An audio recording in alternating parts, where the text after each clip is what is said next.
ಪ್ರತ್ಯಕ್ಷನ ಕೈಲಾಸವಾಸ ತೃತೀಯವರದ ವಾಮದೇವ ದೇವದೇವೋಕ್ತಮ ಮಕುಟಾಲಾಲಿತ ಸರನಾರವಿಂದ ನಿಷೇವಿತ ಪರಾಯಣ ತ್ರಿಯತ್ರಂ ಸಕ್ಕೋಡಿ ದೇವದಾಸ ಮುಖಮಿತಿ ಮೂಷಿಕಾರೂಢ ಮೋದಕಾಪಯ ಸೂರ್ಪಕರ್ಣ ನಾಗಯಜ್ಞೋಪವೀದ ಪಾಸಾಂಗುಸದರ जम्बु कपित्तादि नालिगेर प्रियस्य दूर्वार्चन प्रियस्य कनिराजवदन वल्लभाम्बा समेत स्थिति विघ्नेश्वर समुगा कैलासवास कपालशूल मृगाग्निधर वृषभाधिरूढ़ हरि ब्रह्मेन्द्र सहित पार्वती समेत परमेश्वर समुगा भूमंडल मध्ये मध्यरेगा निलयस्य पूज्य पाहे ऐरोपा खंडे लंडन महानगरे नागक्षेत्रे विराजमान्यः तुष्ट निग्रह शिष्ट परिपालिन्याः अकार उकार मकारादि ओंकार स्वरूपिण्याः मंगलकारिण्याः श्री रामकृष्ण अंबिका समुगा चित्रमैरवाग्नारूढ़ शक्ति हस्त बलिदेवसेना समेत कलियुग वरद स्वामिनः श्री सुब्रह्मण्य समुगा हंसवाहन पद्मासन हंसध्वजरथ सरस्वती समेत ब्रह्मदेव समुगा करुण वाग्नारूढ़ संग चक्रादि पंचायुध तर भूलक्ष्मी महालक्ष्मी समेत महाविष्णु समुगा पूर्ण पुष्कला देवी समेत हरिहरपुत्र समुगा ज्ञानभद्र विस्फुरित कालिका देवी समेत वीरभद्र समुगा स्वामी बाकेश्वरी कौमारी वैष्णवी वारा इंद्राणी सामुंडा मात्रा समुगा अष्टकोटि डाग्नि प्रिय वृतोक्तम सामुंडा समेत ज्ञानभैरव समुगा गोचीराभिषेक धारण दारिका सतिकेश्वरी समुगा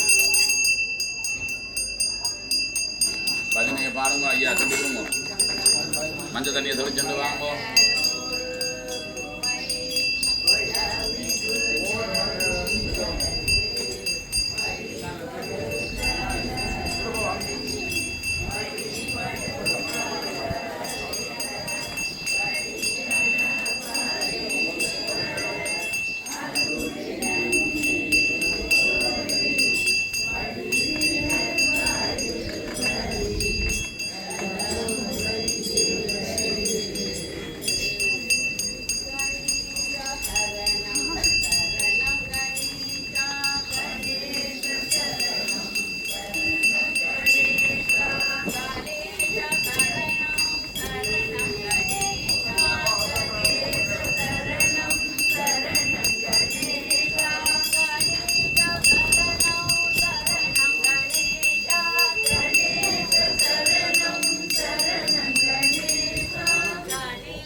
गणपति शरणं गणेशा मूल गणपति शरणं गणेशा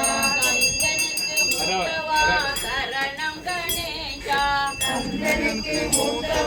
शरणं गणेशा सिंदकीनियवने शरणं गणेशा सिंदकीनियवने शरणं गणेशा वंदने செய்தோமரு शरणं गणेशा वंदने செய்தோமரு शरणं गणेशा गणेश शरणं शरणं गणेशा गणेश शरणं शरणं गणेशा गणेश शरणं शरणं गणेशा गणेश शरणं शरणं गणेशा गणेश शरणं शरणं गणेशा गणेश शरणं शरणं गणेशा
வா வா சண்முகா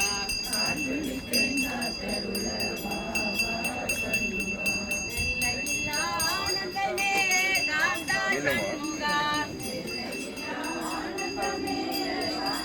சண்முகா எங்கு நிறை அன்புருவே முருகா சண்முகா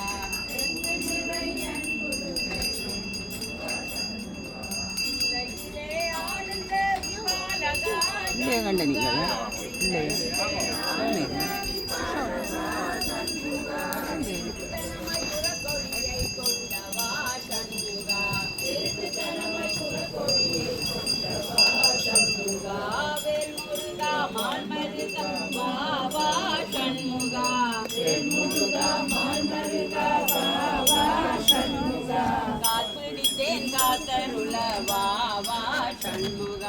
காப்பிடித்தேன் காத்தருள வா வா சண்முகா கொல்லையெல்லாம் கடந்த வளம் தந்திடும் சண்முகா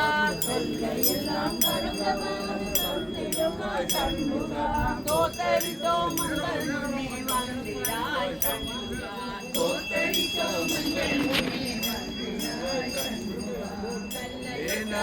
முருக கருண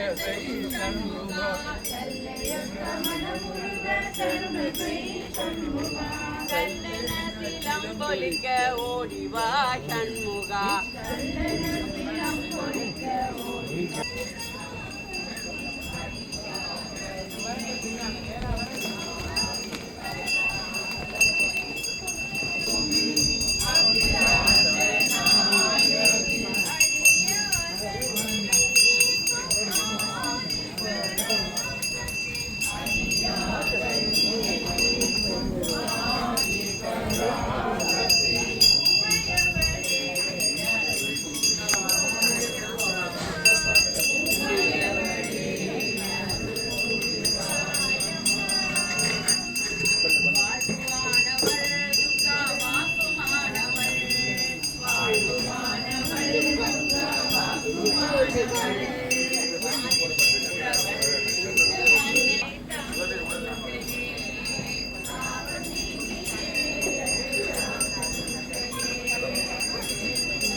Now I put inside. Now before it came so that's why you no that's why last time I said you know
तत्सामगायन्नास्ते हावूहावूहावू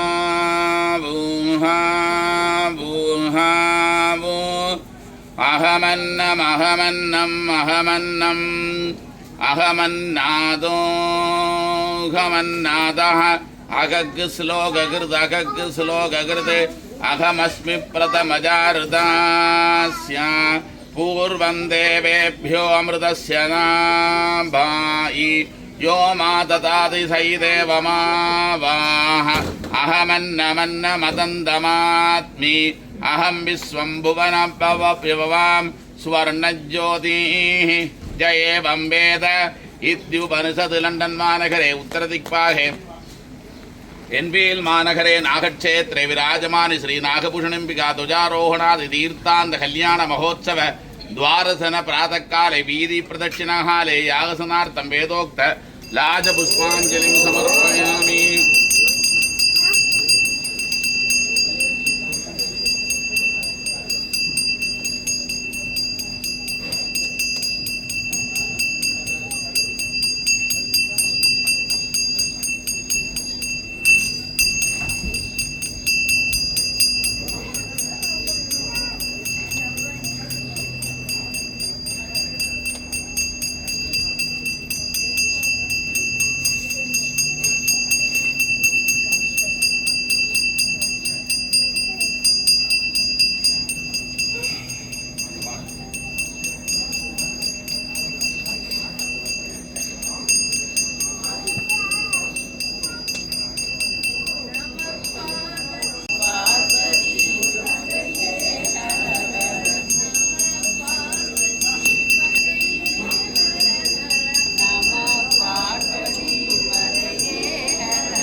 येन सौख्यं लभाम्यहं अस्वतायी चकोतायी धनतायी महाधने धनं मे पादयोः पात्रं समर्प्यार्घ्यं समर्पयामि। ओं हृदयदेव्यै नमः, ओं शिरोदेव्यै नमः, शिखादेव्यै नमः, कवचदेव्यै नमः, ओं नेत्रदेव्यै नमः, हस्तदेव्यै नमः, ओं राजाधिराजैकसाहिने नमो वयं वै श्रवणाय कुर्महे शमै कामान् कामहानाय मह्यम्। निगिरस्वेय समायुधे काले हरिद्वमावर्णे इन्द्रायाग्निसहस्रयुतो अग्निर्विप्रार्चि वजनः वायुस्वेद दस्तदः संवत्सितो विशोवर्णै नित्यास्त निरहास्तर सुब्रह्मण्यो हुं सुब्रह्मण्यो हुं सुब्रह्मण्यो। புராணம் முரளிக்காணுக்கு திருச்சிற்றம்பலம். தோளுடைய செவியன் விடையேறியோர் துவன்மதி சூடி காடுடைய சுடலை பொடி பூசியன் உள்ளம் கவர்கள்வன் வேடுடைய மலரான் உனை நாள் பணித்த அருள் செய்த வீடுடைய பிரமாபுரமவிய பம்மானிவனன்றே வேதனடிதலை தோங்க மின்சைவத்துறை விளங்க பூத பரம்பரை பொழிதவள வயக்குகளில் திருஞான சம்பந்தர் பாதமலர் தலை கொண்டு திருத்தொண்டு பரவுவாம். ஓம் நம பார்வதி பதியே தென்னாருடைய சிவனே போற்றி சிவமே சூழ்க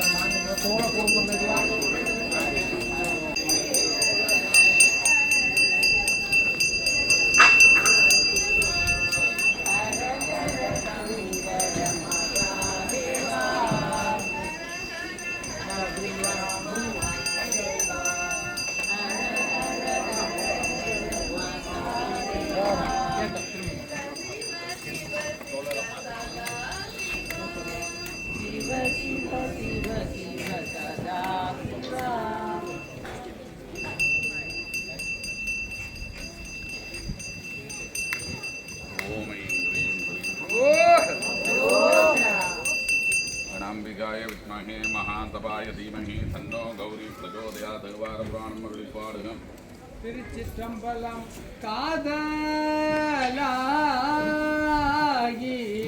கசிந்து கண்ணீர் மல்கி ஓதுவாரம்மை ஒழிப்பது நன்னறி குய்ப்பது நன்னறி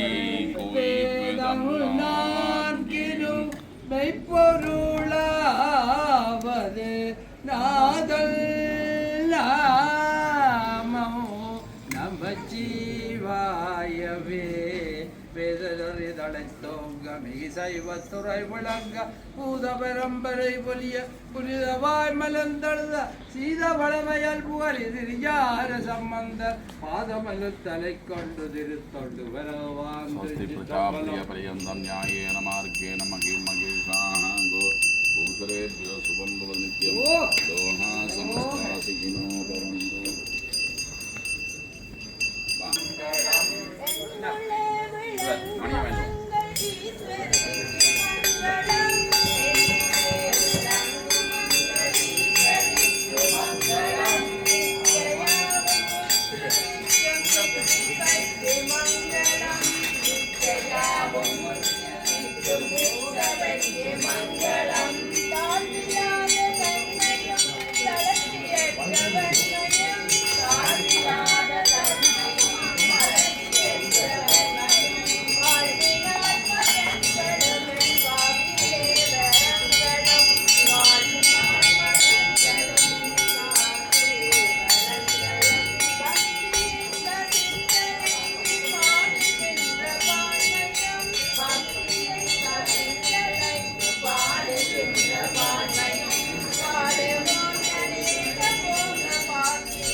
श्रीमद्दक्षिण कैलासवास द्वितीयवर्ध वामदेव देवदेवोक्तम ममतालालित शरणारविन्द निषेवित परायण प्रियत्रं सक्कोटि देवदासमुखमिति मूषिकारूढ मोदकापय शूर्पकर्ण नादेज्ञोपवीत पासाङ्कुशधर जम्बुकपित्तादि नालिकेर प्रियस्य दूर्वार्जन प्रियस्य करिराजवदन वल्लभाम्बा समेत श्री विघ्नेश्वर सिद्धे कैलासवास कपालशूल मृगाकीतर वृषभाधिरूढ हरि ब्रह्मेन्द्र सहित पार्वती समेत परमेश्वर सिद्धे भूमंडल मध्ये मध्यरेखा निलयस्य पूज्य पाहे ऐरोपा खंडे लंडन नगरे नागक्षेत्रे विराजमान्यः कृष्ण निग्रह शिष्ट परिपालिन्याः अकार उकार मकारादि ओंकार स्वरूपिण्याः मंगलकारिण्याः श्री रामकृष्ण सिद्धे वागनारूढ़ शक्तियस्त बलि देवसेना समेत कन्युगवर्ध स्वामी नहास सुब्रह्मण्य सिद्धे सभागन पद्मासन अंसत्वचरत सरस्वती समेत ब्रह्मदेव सिद्धे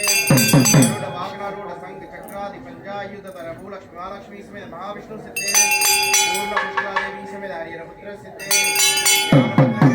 कालिका देवी समेत वीरभद्र सिद्धे रामी नागेश्वरी कौमारी वैष्णवी वारा इंद्राणी सामुंडादि मात्रा सिद्धे कोटि डाकिनी प्रिय वृदोक्तम सामुंडा समेत ज्ञानवर्ग सिद्धे क्षीराभिषेक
பொருட்டுமோ. எல்லாம் வல்ல என்ஃபீல் நாகபூஷணி தாயினுடைய பரந்தருணையை வேண்டி பணிந்து என்னுடைய போற்றுதலுக்கும் பெருவணக்கத்துக்கும் உரிய மகோத்சவ குரு சிவஸ்ரீ கமலநாத குருக்களையா அவர்களுக்கும் ஆச்சாரிய பெரியோர்களுக்கும் இன்றைய விழாவினுடைய உபயதார பெருமக்களுக்கும் ராஜவாத்திய கலைஞர்களுக்கும் அடியார்களுக்கும் வணக்கம். அடியார்களே, தேவி பாகவதம் அபிராமி அந்தாரி சிந்தனை வரிசையிலே நாகபூஷணி என்று அன்னைக்கு பெயரை பெற்ற வரலாற்றை சிந்தித்து வருகிறோம். தேவி பாகவதம் கேட்பதனாலே என்ன பயன் என்ற கேள்விக்கு வியாச பகவான் உள்ளிட்ட வைசம்பாயனர் உள்ளிட்ட ஞானிகள் சொன்ன பதிலாகத்தான் இந்த திருக்கதையை நாங்கள் பார்க்கிறோம். பரீட்சித்து மன்னனுடைய அவசரத்தினால் அவன் ஒரு பெரிய குற்றம் செய்துவிட முனிவருடைய மகனுடைய சாபத்தினாலே 7 நாட்களுக்குள்ளே அவன் இறந்து போவான் என்று தட்சகன் திரும்பி இறந்துவிட பரீட்சித்துவனுடைய மகன் ஜனமேஜயன் நாகபாம்புகள் எல்லாவற்றையும் அழித்து விடுவேன் என்று ஒரு சர்ப்பயாகம் செய்கிறான். அந்த சர்ப்பயாகத்தினுடைய பட்டு பயங்கரத்தினால் எங்கெங்கோ எல்லாம் இருக்கின்ற நாகங்கள் எல்லாம் கொத்து கொத்தாக அப்படி இழுபட்டு வந்து அந்த யாகம் உண்ட நெருப்புக்குள்ள தாங்களாக விழுந்து விழுந்து அப்படி இறந்து கொண்டிருக்கின்றன. அதர்வண வேதத்தினுடைய வலிமையும் அந்த மந்திரங்களினுடைய வலிமையும் அப்படி செய்யும். இதனால்தான் நாங்கள் இந்த பில்லி சூனியம் பேய் ஏவல் என்கின்ற இந்த ஒரு கடுமையான சில முறைகள் பழைய காலத்தில் இருந்தன, இப்ப அவை குறைந்து போய்விட்டன. அதனாலதான் இந்த பெண்கள் தலைமுடிகளை விரித்து விட்டுட்டு போகக்கூடாது, நகங்களை கண்ட இடத்திலே வெட்டி போடக்கூடாது. இதுக்கெல்லாம் காரணம் உண்டு. ஆண் பிள்ளைகளுக்கும் காது குத்த வேண்டும் என்னென்ற இதுக்கெல்லாம் பல காரணங்கள் உண்டு. அங்கப்பிள்ளை உள்ள ஒரு ஆண் மகனை ஆண் குழந்தையை பலியிட முடியாது. நரபலி கொடுக்கிறவர்கள் ஆண் குழந்தைகளாக பலி கொடுக்கிறவர்கள் ஆண் குழந்தைகளை தான் பலி கொடுப்பார்கள். அப்படி கொடுக்க குழந்தையா இருக்கைகளையும் பலி வாங்கப்படுது, வளர்ந்து கல்யாணம் செய்தாலும் பலி வாங்கப்படுது. இப்ப இந்த காதிலே இந்த ஓட்டை இந்த துமாரம் இருந்தால் அதை அங்கப்பிள்ளை உள்ள பிள்ளையாக நினைத்துக் கொண்டு அதை பலி கொடுக்க முடியாது. அதுபோல இந்த பெண்கள் கூந்தலை விரித்துவிட்டு செல்கின்ற பொழுது இந்த முடி ஒன்று அறுபட்டு போய் வேண்டுமென்று யாராவது ஒரு பெண்ணை கவர வேண்டும் என்று நினைத்தால் அந்த முடியை கொண்டு போய் மரப்பொம்மையிலே அல்லது மாப்பொம்மையிலே ஒட்டி வைத்து விட்டு பழைய காலத்திலே இந்த மந்திரங்களை சொல்லி ஏவினால் எவ்வளவு கட்டுக்காவல் இருந்தாலும் அவள் அந்த இடத்துக்கு வந்து விடுவாள். நகங்களுக்கும் அந்த தன்மை உண்டு. இப்ப இந்த சர்ப்பயாகம் நடந்து கொண்டிருக்கின்ற பொழுது பாம்புகள் கூட்டம் கூட்டமாக வந்து விழுந்து இறக்க பரீட்சித்துவை தீண்டிய அந்த தட்சகன் சேர்த்து ஈடுபட்டு வருகிறான். இந்திரனிடம் போய் கெஞ்சுகிறான். இந்திரன் அன்னையிடம் போய் உன்னுடைய கவலையை சொல்லு என்று சொல்ல அம்பாளிடம் வந்து காலிலே விழுந்து தட்சகன் நாகம் கதறின உடனே அன்னை புறப்படுகிறார். ஒரு முனிவருடைய வடிவத்திலே புறப்படுகிறார். மிருத்யு என்ற முனிவருடைய அந்த பெயரோடு ஒரு குருமுனிவராக வந்து ஜனமேஜயன் சர்ப்பயாகம் செய்து கொண்டிருக்கின்ற அந்த முனிவர் வருகின்ற பொழுதே நாகங்கள் வந்து கொத்து கொத்தாக அந்த நெருப்புக்குள்ளே விழுந்து கருகி கொண்டிருக்கிற அந்த சூழ்நிலையில் அம்பாள் முனிவராக வந்து இந்த ஜனமேஜயன் பீடத்திலே இருந்து அங்கே சொல்கின்ற ஆச்சாரியார்களோடு இவனும் சேர்ந்து கொண்டு அந்த யாகம் செய்து கொண்டிருக்கின்ற பொழுது யாகசாலைக்குள்ளே அழகான பெரிய யாகசாலை கட்டி அதற்கு அந்த உள்ளே வருகின்ற அந்த அம்பாள் அன்னை தாய் அந்த தெய்வம் பார்வதி தாய் என்று மிருத்யு முனிவருடைய வடிவத்திலே வந்து நின்று அப்படி முனிவரை கண்ட உடனே மன்னர் எழுந்து நின்று வணக்கம் சொல்லி சுவாமி வர வேண்டும், தங்களுக்கு என்ன வேண்டும் என்று கேட்க நான் கேட்பதை நீ தருவாயா? எது கேட்டாலும் தருகிறேன். யாகம் செய்கின்ற பொழுது தானம் கேட்கிறவர்கள் கேட்பதை கொடுக்க வேண்டும் என்பது விதி. அப்பதான் யாகம் பூரணமாகும். வந்தவர் நிச்சயமாக தருவாயாக என்று கேட்க தருவேன் என்றால் அதுக்கு பிறகு என்ன என்று நான் சொல்வதாக சொன்னேன். அன்பர்களை அவர் அந்த வந்த முனிவர் அம்பாள் என்ன கேட்டாள்?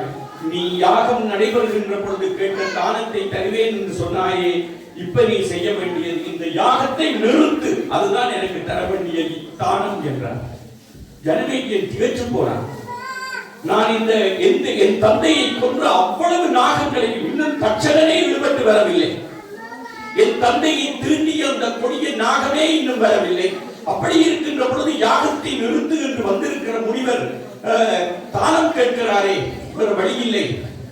அந்த யாகம் பூரணமாக வேண்டும், அல்லது இந்த யாகத்தை நிறுத்து என்று ஒரு முனிவர் கேட்டதை கொடுத்தாலாவது இந்த யாகம் பூரணமாகும். அதான் தானம் கொடுத்தால் அந்த யாகம் பூரணமாகும். உடனே இந்த மன்னன் வேறு வழியில்லாமல் இருந்த முனிவர்கள் பக்கத்தில் இருந்த மந்திரிகள் சொன்னார்கள், வந்திருக்கின்ற முனிவரை பார்த்தால் அவர் சாதாரண முனிவராக இல்லை, ஏதோ ஒரு காரணமாகத்தான் கேட்கிறார், அது உனக்கும் கூட நன்மையாக முடியலாம், ஆகையினாலே அவர் கேட்கிற தானத்தை கொடுத்து விடு என்று சொல்ல அவர் கேட்டது போல அந்த சர்ப்பயாகத்தை இடைநிறுத்தினார். அந்த நிறுத்தின கணத்திலேயே முனிவர் அம்பாளாக மாறினார். அன்னை விஸ்வரூபம் எடுத்து அந்த தாய் நின்று ஜனமேஜயனை ஆசீர்வதித்து, அன்பரே, நீ உன்னுடைய தந்தையை கொன்ற அந்த தட்சகனை கொல்ல வேண்டும் என்று நினைத்து கொடிய யாகம் செய்தார். உன்னுடைய கோபத்தை நான் உணர்கிறேன், ஆனால் எனக்கு நீயும் பிள்ளை, இந்த நாகங்களும் பிள்ளை, ஆகையினாலே என் காலிலே வந்து விழுந்த என் பிள்ளைகளை நான் காக்க வேண்டும். இந்த யாகத்தை நிறுத்திய உனக்கு நான் ஆசீர்வாதம் செய்கிறேன். உன்னுடைய தந்தையை கொன்ற அந்த தட்சகன் அவன் தன் தவற்றிற்கு இறங்குகிறான், அது அவனுக்கு அவனுடைய இயல்பு அல்ல. ஆகவே உனக்கு இந்த யாக பலன் தருவது மட்டுமல்ல, அதுதான் முக்கியம், உன் தந்தை பரீட்சித்து மிக உயர்ந்த பேறு பெறுவான். என் காலடியிலே என்றைக்கும் நித்திய பேரின்ப பெருவாழ்விலே இருப்பான் உன்னுடைய தந்தை பரீட்சித்து, நீ எந்த கவலையும் கொள்ள வேண்டாம் என்று அம்பாள் விஸ்வரூபத்தோடு நின்று அந்த தாய் காட்சி கொடுத்து சொல்ல ஜனமேஜயன் பணிந்து வணங்கினான். நாகங்கள் எல்லாம், எல்லா நாகங்களும் ஓடி வந்து அந்த தட்சகன் வந்து அம்பாளுக்கு நன்றி தெரிவிக்கும் முகமாக என்ன செய்தன, குட்டி பாம்புகள் எல்லாம் அம்பாளுக்கு காலிலே கங்கணமாயின, பெரிய பாம்புகள் இடுப்பிலே ஒட்டியானமாகின, இன்னும் சின்ன பாம்புகள் அம்பாளுக்கு கையிலே காப்புகள் ஆகின, அளவு மீண்டு சில பாம்புகள் கழுத்திலே அழகான மாலையாகின, காதிலே குண்டலமாகின, தலைக்கு மேலே அந்த தட்சகனே வந்து நின்று அழகாக குடைபிடித்து அம்பாளுக்கு தங்களுடைய நன்றிகளை தெரிவித்தார்கள். தாயே, எங்களை காவல் செய்த உன்னை நாங்கள் என்றும் பூஷிப்போம் என்று அந்த நாகங்கள் சொல்லின. நாகங்கள் பூசித்த ரெண்டு அர்த்தம் இருக்கிறது. பூஷணம் என்றால் ஆபரணம் என்று ஒரு பொருள், பூசனை என்றால் வழிபாடு என்று பொருள். நயனாதிவு நாகம்பாளுக்கு கடலிலே இருந்து ஒரு நாகம் உச்ச அழகான ஒரு தாமரை மலரை தன்னுடைய சிரசிலே கொண்டு வந்து பூசித்தது. அதை கருடன் துரத்துகின்ற பொழுது ஒரு மன்னன் காவல் செய்து அன்னையினுடைய கருணையினால் காப்பாற்றினான் என்ற வரலாறு உண்டு.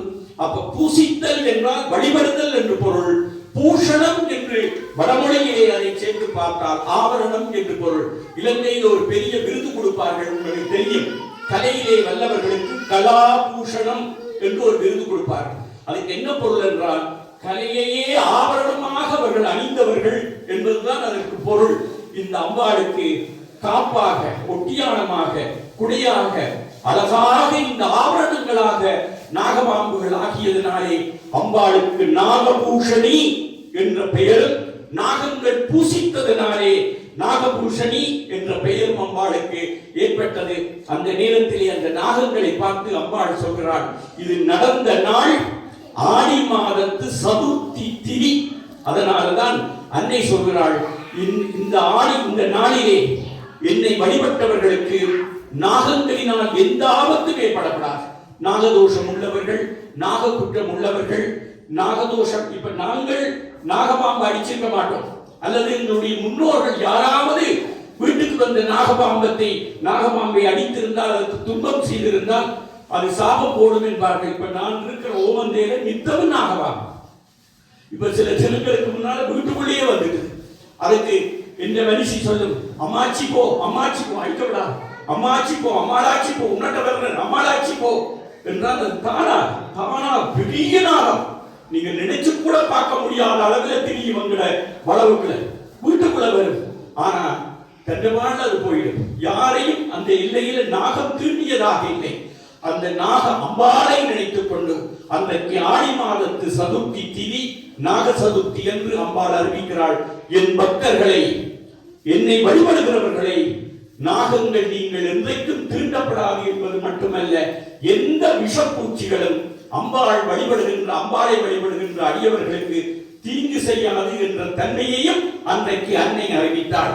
அதனாலேதான் நாக சதுர்த்தி அன்று பிள்ளை வரம் இல்லாதவர்கள், நாகதோஷம் உள்ளவர்கள் எல்லாம் வெள்ளியில பாம்பு செய்து, செப்பில பாம்பு செய்து, தங்கத்திலேயும் செய்யலாம், செய்து அம்பாளுக்கு அதை வைத்து அர்ச்சனை செய்கிறவர்களுக்கு நாகதோஷம் நீங்கியவர்கள் நன்றாக வாழ்வார்கள். அன்னையினுடைய அருள் கிடைக்கும். இந்த பாம்புகளை விஷம் கொண்டவையாக இருந்தாலும் அம்மாக்கள் பிள்ளைதான். ஒரு தாய்க்கு நல்ல பிள்ளையும் பிள்ளைதான். மூத்தவன் நல்லவனாயிருப்பான், இளைய பிள்ளை நட்டாமுட்டியா இருக்கு. ஆனா அம்மா ரெண்டு பேரையும் விட்டு கொடுக்க மாட்டாள். இவளை நல்லவன் என்று சொன்னால் அன்னை மகிழ்வாள், தன் பிள்ளையை கெட்டவன் என்று சொன்னால் அதே தாய் வேதனைப்படுவாள். பிள்ளை அன்னைக்கு எல்லாம் சமம். அதனாலே இந்த நல்ல நாள் நாகபூஷணி என்று அம்பாளுக்கு பெயரைப்பட்டது மட்டுமல்ல, நாகங்களாலும் விஷப்பூச்சிகளினாலும் ஏற்படுகின்ற ஆபத்திலே இருந்து, குறிப்பாக நாகதோஷத்திலே இருந்து விடுபடுகின்ற அந்த தன்மையை அன்னை அருள் செய்தாள். அன்றைக்கு ஆடி மாதத்து சதுர்த்தி திதி நாக சதுர்த்தி என்று பெயர் பெற்றது என்று சொல்லி, அடியார்களே, இந்த நாகபாம்புக்கு நல்ல பாம்பு என்று ஒரு பெயர் இருக்கிறது. அதுக்கு என்ன காரணம் தெரியுமா? பெரிய கொடிய விஷம் கொண்டது, அதுக்கு நல்ல பாம்பு என்று பெயர். நாகம் என்ற பெயரே ஏனென்றால் நாகம் என்ற சொல்லுக்கு பெருசு என்று பொருள். பெருசு என்று பொருள். மலைக்கு நாகம் என்று பெயர், யானைக்கு நாகம் என்று பெயர், இந்த பாம்புக்கு நாகம் என்று பெயர். ஏனென்றால் பெரிது என்று பொருள். நிலத்தில பெரியது மலை, அதனால் அதுக்கு நாகம்.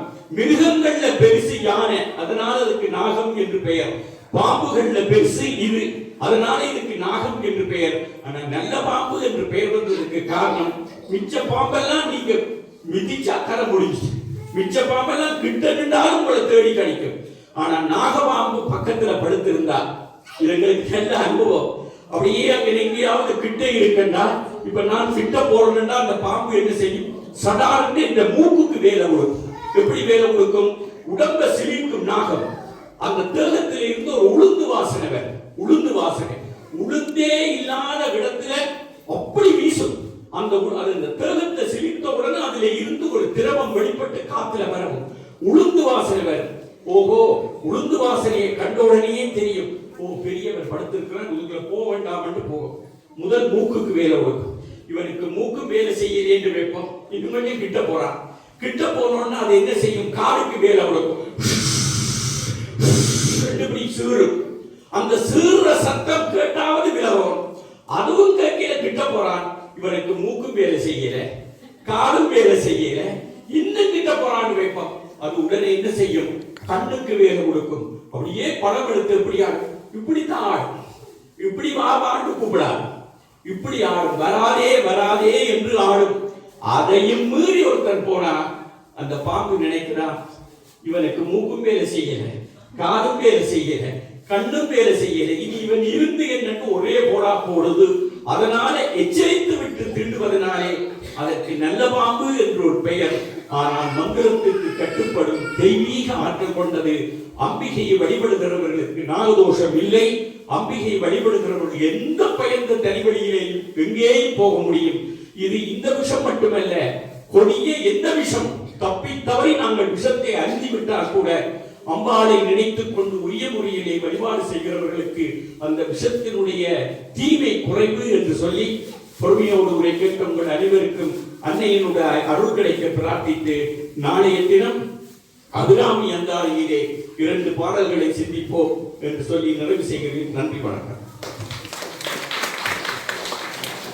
தமிழர்கள் மிக அழகாக எங்களுடைய அம்பாளுக்கு நாகபூஷணி என்ற பெயர் ஏற்பட்டது என்கின்ற விளங்குகின்றார்கள். அதனால அவளுக்கு தமிழே அரவணிந்த நாயகி என்ற பெயர் இருக்கிறது. அரவம் என்றால் பாம்பு, அதை அணிந்தவள் என்று. சிவபெருமானுக்கும் அரண் என்ற பெயர் இருக்கிறது. அவர் பாம்பு வைத்திருக்கிறார்.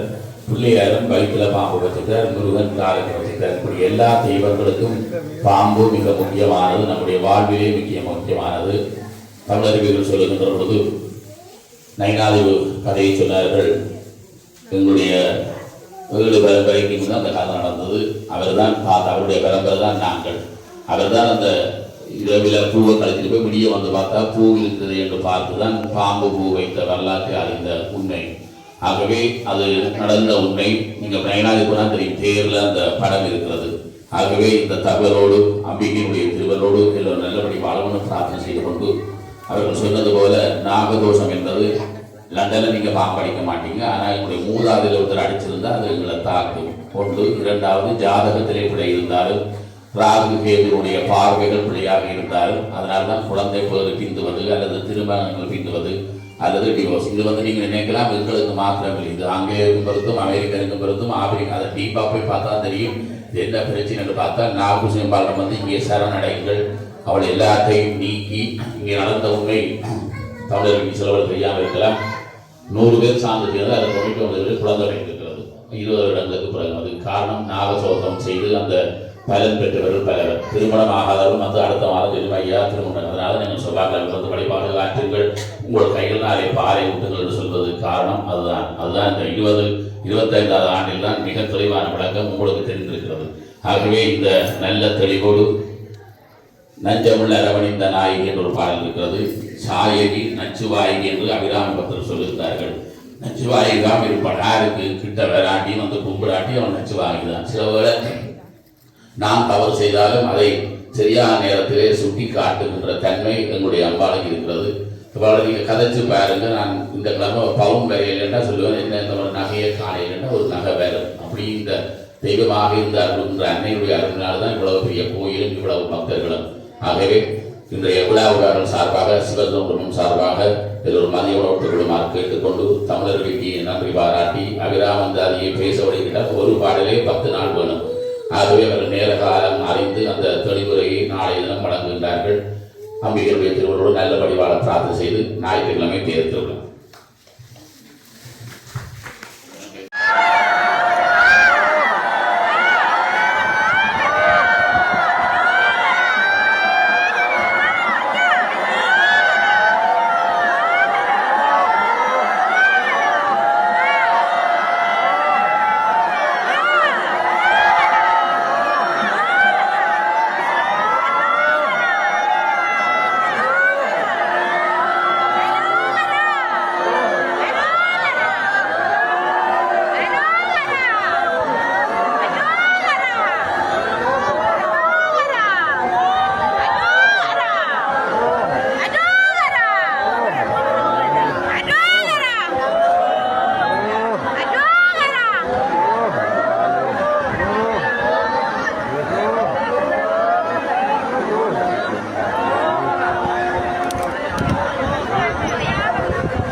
கேட்டா சரி.